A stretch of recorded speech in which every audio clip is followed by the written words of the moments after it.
මම මගේ දරුවන්ටත් මම කියලා තියෙන්නේ ඇත්තෙන්ම මේ වගේ දෙයකට ඇබ්බැහි වුණොත් මම දිවිනසා ගන්නවා කියලා. ඉතින් ඒගොල්ලන්ගේ ඔළුවෙත් හැමතිස්සෙම ඕක වැඩ කරනවා.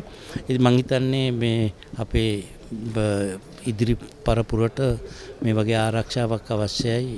ඉතින් මං හිතනවා මේ වගේ දෙයකින් ළමයි හුඟක් වෙලාවට මේ ක්‍රීඩාවට එහෙම ඇබ්බැහි වුණා නම් වැඩිය හොඳයි.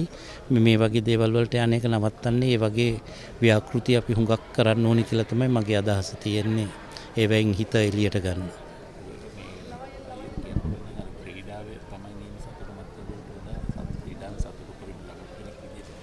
ඔව් නෑ ඇත්තෙන්ම මං හිතන්නේ මගේ යාළුවොත් ඒ දවස්වල සෑහෙන්න හිටියා මේකට බැහි වෙලා. නමුත් මගේ වාසනාවට මම ක්‍රීඩාවට තමයි මගේ ලැබියාව තිබුණේ. ඉතින් ඒක හන්දා ඒකෙන් මට එළියට එන්න හම්බුණා. පොඩි කාලේ ඉඳන්ම මගේ සමහර යාළුවෝ ඒකට ඇබ්බැහි වෙලා නැති වෙලම ගියා. ඉතින් මට හරි කනගාටුයි ඒ වෙච්ච දේ. මම ඒක ඇහැට දැක්ක හන්දා තමයි මගේ ළමයින්ට මම මේ අවවාදය දෙන්නේ.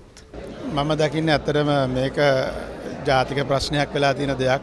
මත්ද්‍රව්‍ය වලින් මම හිතන්නේ අපි හැම කෙනෙක්ම අබ්බැහි වලින් අය බේර ගන්න ඕනේ. රට තුළට මේක නවත්තන්න ඕනේ. ඉතින් මම හිතනවා හොඳ වැඩපිළිවෙලක ආරම්භයක්.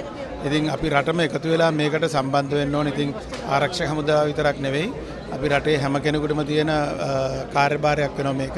ඉතින් මම හිතනවා අපි හැමෝම එකතු වුණොත් අපිට මේකෙන් අපේ මතු පරපුර අපේ හැම ළමයෙක්ම අපිට මේකෙන් බේර ගන්න පුළුවන් හැම කෙනෙක්ම.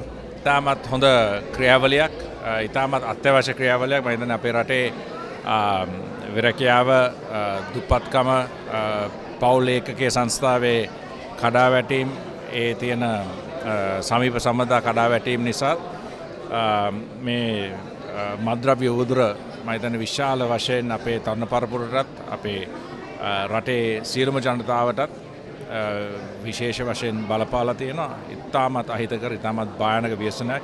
ඉතින් මෙවැනි ක්‍රියාවලියකින් මේ උවදුර රටෙන් තුරන් කරන්න පුළුවන් නම් අපේ ජනතාවත් අනාගත පරපුරත් බේරා ගන්න පුළුවන් කියලා උන්ට කරන විශේෂ සේවයක් කියලා මම විශ්වාස කරනවා. මම හිතන්නේ අපේ රජයටත් ඒ කටයුත්තට මැදිහත් වෙලා ඉන්න සියලු දෙනාටමත් මහ ජනතාවටත් එකට එකතු වෙලා මේ උවදුර රටෙන් තුරන් කරන්න පුළුවන් නම් මම හිතන්නේ ඒක කරන්න පුළුවන් ලොකුම දෙයක් අපේ රටට.